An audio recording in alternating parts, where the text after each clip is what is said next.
শরীফুল আলম আপনাকে যুক্ত করা হয়েছে, বলেন। শরীফুল আলম আপনাকে যুক্ত করা হয়েছে, বলেন।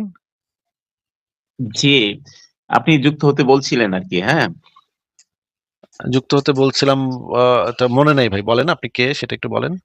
ওই যে আপনার একটা আয়াতের ব্যাপারে বলছিলেন না যে সমান্তরাল ২ টা সমুদ্র প্রবাহিত। ভাই কবে কি বলেছিলাম এটা মনে নেই তো ভাই। আপনি যদি আমাকে একটু আচ্ছা, কনটেক্সট টা বলতেন, বা নতুন করে ওই শুরু যে করেন আলোচনাটা। যেখানে যদি কোথাও গিয়ে আটকায় থাকে তাহলে নতুন করে আলোচনাটা শুরু করেন, হ্যাঁ? ধন্যবাদ আপনাকে আমাকে যুক্ত করার জন্য। তো ওই যে সূরা আর-রহমান আরো কোন সূরাতে জানি এই যে ২ টা সমান্তরাল মহাসাগরের কথা আছে না? ২ টা সমান্তরাল মহাসাগরের কথা নাই। না ২ টা সমান্তরাল ২ টা সমুদ্র মাঝে একটা অন্তরাল। হ্যাঁ, এরকম একটা আয়াত কোরআনে হ্যাঁ, আছে। কয়েকটা আয়াত কোরআনে হ্যাঁ, আছে। হ্যাঁ, এটা নিয়ে আপনি ভিডিও দিয়েছেন নাকি? এটা নিয়ে তো কি? এটা তো আছে আপনার। এটা তো আপনার ওই যে উত্তর প্রশান্ত মহাসাগর এবং ভাই আপনার কথা তো থেমে যাচ্ছে। আমি তো বাদবাকি শব্দ শুনতে পাচ্ছি না। আপনার কি নেটওয়ার্ক খারাপ নাকি? আচ্ছা, ডিস্টার্ব এখন দিচ্ছে। আবার শোনা যাচ্ছে। এখন আবার শোনা যাচ্ছে। আবার একটু বলেন তো কি বলছেন? বলছি যে ২ টা আচ্ছা, আগে সমান্তরাল সমুদ্র। আগে তো আমাদের কোরআনের আয়াতটা পড়তে হবে নাকি? কোরআনের আয়াতটা পড়ে, সেটার তাফসীর পড়ে, সেটার ব্যাখ্যা-ট্যাখ্যা পড়ে তারপরে আমাদের দেখতে হবে যে এটা বৈজ্ঞানিকভাবে কতটা সঠিক, নাকি ভাই? জি, জি। এই আয়াতটা সম্বন্ধে আপনি বেশ পরিচিত। আচ্ছা, আপনি বেশ ভিডিও আচ্ছা, দিয়েছেন ঠিক আছে। দিচ্ছেন আরকি ঠিক এই আছে। ২ টা এই তাহলে আমরা আয়াতগুলো একটু নিয়ে। দেখি, আগে আয়াতটা একটু দেখি, কোরআনের আয়াতগুলো আগে একটু পড়ি। কোরআনে কি বলা আছে সেটার বঙ্গানুবাদগুলো পড়ি আমরা। তারপরে আমরা আলোচনাতে যাচ্ছি। আপনি কি স্ক্রিনে দেখতে পাচ্ছেন? না স্ক্রিনে কথা শুনতে পাচ্ছি আরকি। আচ্ছা, আমি আপনাকে স্ক্রিনে দেখাচ্ছি। আপনার বোধহয় নেটওয়ার্ক খারাপ দেখে আপনি একটু পরে দেখতে পাবেন। দেখেন এখন দেখতে পাচ্ছেন কিনা। আমি স্ক্রিনে দিয়েছি। এটা হচ্ছে, আপনার কাছে যদি কোরআন থাকে তাহলে আপনি বের করতে পারেন। আমি আয়াত নাম্বার বলে দিচ্ছি। সূরা ফুরকানের ৫৩ নম্বর আয়াত বের করবেন। তারপরে বের করবেন সূরা আর-রহমানের ১৯ এবং সূরা আর-রহমানের ২০ নম্বর আয়াত। এই ৩ টা আয়াত আপনি একটু বের করেন। আমরা একটু দেখি আগে কোরআনে এই বিষয়ে কি বলা আছে সেটা আগে একটু দেখি। হ্যাঁ? আচ্ছা এই ২ টা এই আয়াতগুলো নিয়ে আপনার ভিডিও শুনছি আরকি এবং আমিও একটু কিছু স্টাডি করছি। তো আচ্ছা। মানে এটা সম্বন্ধে আপনাকে এই ব্রিফলি যেটা বলতে চাচ্ছি সেটা হচ্ছে যে এই সাগরগুলার অস্তিত্ব তো আছে পৃথিবীতে। না, যেমন না, উত্তর সাগরগুলোর আপনাকে অস্তিত্ব একটু হিন্ট আছে দিলেই নাকি আপনি নাই বুঝতে সেটা, পারবেন আরকি। সাগরের অস্তিত্ব আছে নাকি, সে পুষ্করিণীর অস্তিত্ব আছে সেটা জানার আগে তো আমাদের আগে কোরআনের আয়াতটা ভালোভাবে পড়তে হবে ভাই। কোরআনের আয়াত পড়ার পরে আমাদের তাফসীর পড়তে হবে যে নবী মুহাম্মদ, তার সাহাবায়ে কেরাম, তাবেঈনরা এই আয়াতগুলার তাফসীর কি করছে সেটা আমাদের আগে দেখতে হবে। কারণ কোরআনের আয়াত ব্যাখ্যা করার ক্ষেত্রে আ নবী মুহাম্মদ এবং তার সাহাবায়ে কেরাম, তাবেঈনগণ এবং যারা হচ্ছে তাফসীর কারক, মুফাসসির, তাদের জি, জি। ব্যাখ্যাটাই গ্রহণযোগ্য। আপনার আমার ব্যাখ্যা এখানে গ্রহণযোগ্য না। আমি যদি এটার ব্যাখ্যা দেই যে এখানে পুষ্কনি বোঝানো হয়েছে, ২ টা পুষ্কনি, এই ব্যাখ্যা ভাই গ্রহণযোগ্য না। আপনি যদি হ্যাঁ, এখানে বসে ব্যাখ্যা দেন যে, তাদের জি, আপনি জি, যদি জি। এখানে বসে তাদের ব্যাখ্যা দেন ব্যাখ্যাটা আপনি যদি এখানে বসে ব্যাখ্যা দেন যে এখানে ২ টা মানে সমুদ্র বলতে আ মানে ইয়া পুষ্কনি আর উই পুষ্কনি, ২ টা পুষ্কনিকে বোঝানো হয়েছে। এই ব্যাখ্যার কোনো মূল্য নাই ভাই ইসলামে। ইসলামে যেটার মূল্য আছে সেটা হচ্ছে কোরআনের আয়াতের, তারপর হচ্ছে গিয়ে হাদিসের, তারপর তাফসীরের। তো আপনাকে আমি স্ক্রিনে দেখাচ্ছি। আপনি একটু দেখেন তো এখন স্ক্রিনে দেখতে পাচ্ছেন কিনা? উম দেখা যাচ্ছে না? জি, এটা দেখতে হবে না। আপনি শুধু বলে যান আরকি। আচ্ছা, আমরা এই যে এই আয়াতটা বের করেছি, আমি সূরা ফুরকানের ৫৩ নম্বর আয়াতটা বের করেছি, যেখানে বাংলা অনুবাদে লেখা আছে, আল বায়ান ফাউন্ডেশনের অনুবাদে লেখা আছে, তিনি দুটো সাগরকে একসাথে প্রবাহিত করেছেন, একটি সুপেয় সুস্বাদু, অপরটি লবণাক্ত ক্ষার বিশিষ্ট। আচ্ছা, আপনার কথা যদি আমি সত্য ধরে নেই ভাই, পৃথিবীতে কোথায় আপনি সুপেয় সুস্বাদু পানির সমুদ্র পাইছেন ভাই? একটু কন তো ভাই আল্লাহর রাস্তায়। এই আলাস্কা উপসাগরের পানি নাকি সুপেয়? এটা কোথায় পাইছেন একটু আমাদেরকে বলেন তো, যে কোন সাগর এটা? কোন সমুদ্র? নাম কি সমুদ্রটার? শরীফুল ভাই, সমুদ্রটার নাম কি? আলাস্কা উপসাগর। আচ্ছা, আমি তাহলে আমি এটা জানি আলাস্কা না। উপসাগর এবং এবং উত্তর প্রশান্ত মহাসাগর। এই ২ টা সমুদ্র একসাথে মিলছে কিন্তু ২ টার পানি ২ রকম আরকি। এই লবণাক্ত এবং মিঠা। ওটাও হচ্ছে আপনার ওই তো আচ্ছা, আমি যেহেতু তো জানি না এটা। আলাস্কা উপসাগরের সমুদ্রের পানি সুপেয়, এটা তো আমি জানি না। আমি তাহলে একটু দেখি। এই রকমের তো কখনো আমি শুনি নাই যে আলাস্কা আচ্ছা উপসাগরের যাই হোক পানি এটা সুপেয়। এই না, না, আপনি যাই হোক। মানে ভাই আমরা কোন যাই হোক দিয়ে কথা বলি না ভাই। আমি একটু চেক করে দেখি, দাঁড়ান ১ সেকেন্ড। আমি এই যে মানে জেমিনিকে জিজ্ঞেস করলাম, আলাস্কা উপসাগরের পানি কি সুপেয়? সে আমাকে বলতেছে না, সুপেয় না। তাহলে ভাই আপনি মিথ্যা কথা বললেন কেন ভাই? আমি তো বুঝলাম না। আমি ChatGPT কে জিজ্ঞেস করলাম, জেমিনিকে জিজ্ঞেস করলাম, সরি, যে আলাস্কা উপসাগরের সমুদ্রের পানি কি সুপেয়? সে আমাকে বলতেছে, না, আলাস্কা উপসাগরের পানি সুপেয় বা পানির উপযোগী নয়। এটি সমুদ্রের পানি এবং এতে উচ্চ মাত্রার লবণ ও খনিজ উপাদান বিদ্যমান। ভাই আপনি মিথ্যা কথা বললেন কেন ভাই? শরীফুল আলম ভাই মিথ্যা কথা কেন বললেন?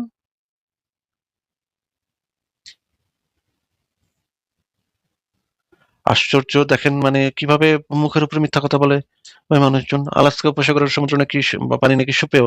দেখছেন অবস্থা? আমি তো এরকম কখনো শুনি নাই। আমি তো হতভম্ব তার কথা শুনে। উচ্চ লবণাক্ততা। ভাই শরীফুল ইসলাম, আপনি কি শুনতে পাচ্ছেন আমার কথা? ভাই এভাবে তো কথা বলা সম্ভব না। দেখেন মানে কত বড় মিথ্যুক হয়, কত বড় বাটপার হয় মুমিনরা। মানে তাদের ইয়াটাকে প্রমাণ করার জন্য একেবারে আইসা মিথ্যা কথা বলা শুরু করে দেয়। মানে কোনো লজ্জা শরমও নাই এদের। একদম গরাস করে মিথ্যা কথা বলা শুরু করে দেয়। কিভাবে এদের সাথে কথা বলবো ভাই? কিভাবে কথা বলবো? আচ্ছা, পরের জনকে যুক্ত করি। শরীফুল আলম আপনাকে যুক্ত করা আছে, বলেন। শরীফুল আলম আপনাকে যুক্ত করা আছে, বলেন। জি, আপনি যুক্ত হতে বলছিলেন আরকি, হ্যাঁ? যুক্ত হতে বলছিলাম, এটা মনে নাই ভাই। বলেন আপনি কে সেটা একটু বলেন। ওই যে আপনার একটা আয়াতের ব্যাপারে বলছিলেন না যে সমান্তরাল ২ টা সমুদ্র প্রবাহিত। ভাই কবে কি বলেছিলাম এটা মনে নেই তো ভাই। আপনি যদি আমাকে একটু আচ্ছা আপনি কনটেক্সটটা বলতেন বা নতুন করে ওই শুরু যে করেন আলোচনাটা। যেখানে যদি কোথাও গিয়ে আটকায় থাকে তাহলে নতুন করে আলোচনাটা শুরু করেন, হ্যাঁ? ধন্যবাদ আপনাকে আমাকে যুক্ত করার জন্য। তো ওই যে সূরা আর-রহমান আরো কোন সূরাতে জানি এই যে ২ টা সমান্তরাল মহাসাগরের কথা আছে না? ২ টা সমান্তরাল মহাসাগরের কথা নাই। না ২ টা সমান্তরাল ২ টা সমুদ্র মাঝে একটা অন্তরাল।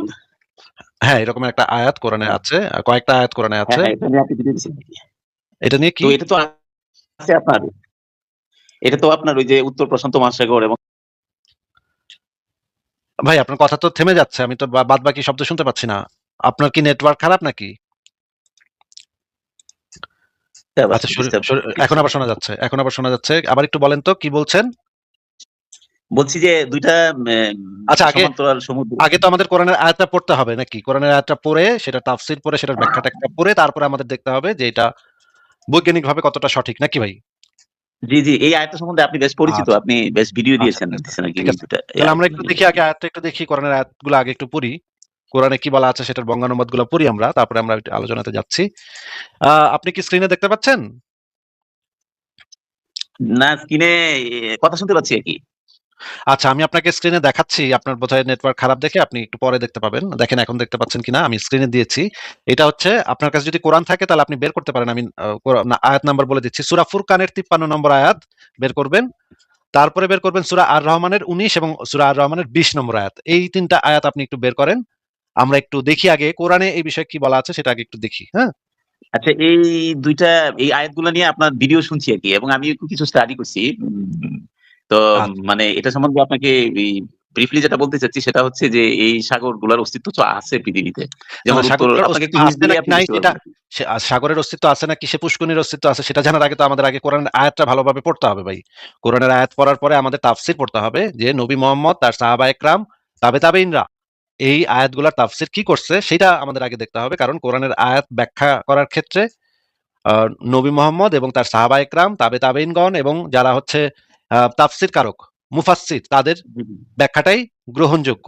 আপনার আমার ব্যাখ্যা এখানে গ্রহণযোগ্য না। আমি যদি এটার ব্যাখ্যা দেই যে এখানে পুষ্কনি বোঝানো হয়েছে, ২ টা পুষ্কনি, এই ব্যাখ্যা ভাই গ্রহণযোগ্য না। আপনি যদি হ্যাঁ, এখানে বসে ব্যাখ্যা দেন যে তাদের জি, আপনি জি, যদি জি। এখানে বসে তাদের ব্যাখ্যা দেন ব্যাখ্যাটা আপনি যদি এখানে বসে ব্যাখ্যা দেন যে এখানে ২ টা মানে সমুদ্র বলতে আ মানে ইয়া পুষ্কনি আর ওই পুষ্কনি, ২ টা পুষ্কনিকে বোঝানো হয়েছে। এই ব্যাখ্যার কোনো মূল্য নাই ভাই ইসলামে। ইসলামে যেটার মূল্য আছে সেটা হচ্ছে কোরআনের আয়াতের, তারপর হচ্ছে গিয়ে হাদিসের, তারপর তাফসীরের। তো আপনাকে আমি স্ক্রিনে দেখাচ্ছি। আপনি একটু দেখেন তো এখন স্ক্রিনে দেখতে পাচ্ছেন কিনা? উম দেখা যাচ্ছে না? জি, এটা দেখতে হবে না। আপনি শুধু বলে যান আরকি। আচ্ছা, আমরা এই যে এই আয়াতটা বের করেছি, আমি সূরা ফুরকানের ৫৩ নম্বর আয়াতটা বের করেছি, যেখানে বাংলা অনুবাদে লেখা আছে, আলবায়ান ফাউন্ডেশনের অনুবাদে লেখা আছে, তিনি দুটো সাগরকে একসাথে প্রবাহিত করেছেন, একটি সুপেয় সুস্বাদু, অপরটি লবণাক্ত ক্ষার বিশিষ্ট। আচ্ছা, আপনার কথা যদি আমি সত্য ধরে নেই, ভাই পৃথিবীতে কোথায় আপনি সুপেয় সুস্বাদু পানির সমুদ্র পাইছেন ভাই? একটু কন তো ভাই আল্লাহর রাস্তায়। এই আলাস্কা উপসাগরের পানি নাকি সুপেয়? এটা কোথায় পাইছেন একটু আমাদেরকে বলেন তো, যে কোন সাগর এটা? কোন সমুদ্র? নাম কি সমুদ্রটার? শরীফুল ভাই, সমুদ্রটার নাম কি? আলাস্কা উপসাগর। আচ্ছা, আমি তাহলে আমি এটা জানি আলাস্কা না। উপসাগর এবং এবং উত্তর প্রশান্ত মহাসাগর। এই ২ টা সমুদ্র একসাথে মিলছে কিন্তু ২ টার পানি ২ রকম আরকি। এই লবণাক্ত এবং মিঠা। ওটাও হচ্ছে আপনার ওই তো আচ্ছা, আমি যেহেতু তো জানি না এটা। আলাস্কা উপসাগরের সমুদ্রের পানি সুপেয়, এটা তো আমি জানি না। আমি তাহলে একটু দেখি। এই রকমের তো কখনো আমি শুনি নাই যে আলাস্কা আচ্ছা উপসাগরের যাই হোক পানি এটা সুপেয়। এই না, না, যাই আপনি হোক। মানে ভাই আমরা কোনো যাই হোক দিয়ে কথা বলি না ভাই। আমি একটু চেক করে দেখি, দাঁড়ান ১ সেকেন্ড। আমি এই যে মানে জেমিনিকে জিজ্ঞেস করলাম আলাস্কা উপসাগরের পানি কি সুপেয়? সে আমাকে বলতেছে না, সুপেয় না। তাহলে ভাই আপনি মিথ্যা কথা বললেন কেন ভাই? আমি তো বুঝলাম না। আমি ChatGPT কে জিজ্ঞেস করলাম, জেমিনিকে জিজ্ঞেস করলাম, সরি, যে আলাস্কা উপসাগরের সমুদ্রের পানি কি সুপেয়? সে আমাকে বলতেছে, না, আলাস্কা উপসাগরের পানি সুপেয় বা পানির উপযোগী নয়। এটি সমুদ্রের পানি এবং এতে উচ্চ মাত্রার লবণ ও খনিজ উপাদান বিদ্যমান। ভাই আপনি মিথ্যা কথা বললেন কেন ভাই? শরীফুল আলম ভাই মিথ্যা কথা কেন বললেন?